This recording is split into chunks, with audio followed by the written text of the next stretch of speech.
Okay, that's 4 cans of our sliced potatoes in our greased 9x13. We're just laying those flat so that we have a nice layer of our potatoes. You can use fresh if you prefer, but I love how these ones are already pre-cut and peeled. Perfect.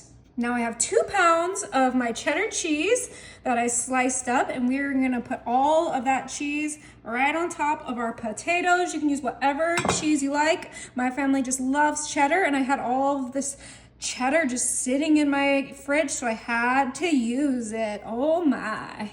Now I have 1 pound of cooked ground sausage that we're gonna just sprinkle right on top of there. This is some pork sausage, but you could also use a ham, like a diced ham, or you could use whatever kind of like breakfast meat you like, maybe like a chorizo. I know that's really good for breakfast, but we're gonna use that whole pound. We're really just layering on all the goodness on top of those potatoes, just like this. And if this wasn't enough meat for you, don't worry. We are gonna bring in some cooked bacon, and I'm gonna bring my kitchen shears. You guys can, cut them up with a knife if you prefer, but I'm just gonna chop up our bacon into small pieces right on top of our sausage, and then we are almost ready for our breakfast casserole. This is so easy, perfect for Sunday brunch, or if you have Saturday breakfast coming, whatever you want to make it for, people will love this. My guests absolutely love when I make this.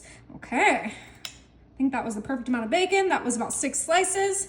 Now I did cook up some scrambled eggs, just 6 eggs, and I kind of undercooked them because this is gonna go back in the oven. So that's why they're a little bit runnier than I would prefer. And I only did 6, but if you want more eggs, you can totally add more. I kind of felt like I needed more after I cooked them, but I only had 6 eggs, so this is gonna have to do.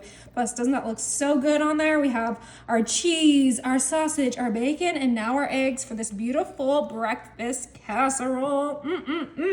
You have to get some veggies in here. So I have some diced purple onion that we're just gonna put right on top. I'm not gonna use too much. I did just buy the already diced onion because that's the way I like to do things.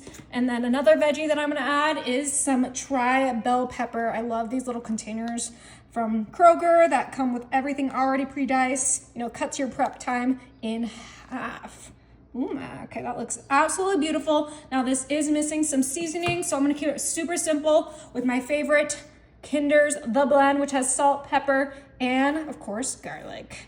And we're just gonna open this up and we're gonna go heavy-handed on our entire dish. Oh, I'm so excited. This is gonna be delicious. All right, I think that looks pretty good.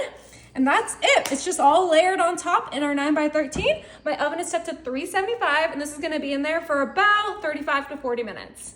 Oh my, this smells incredible. Oh, so this is kind of like a play on nachos, but breakfast themed.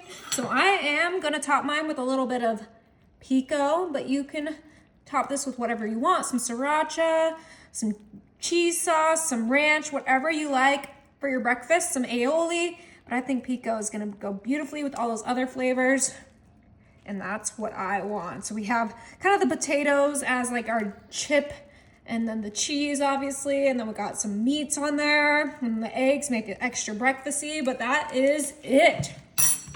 Oh, ho, ho, ho. I think I'm gonna go like for right here, because I don't know, this part just looks so good.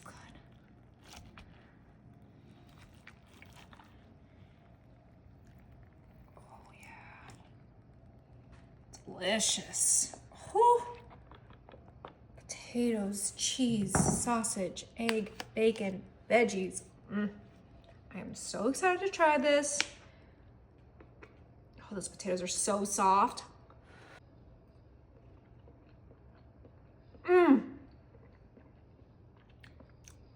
Wow.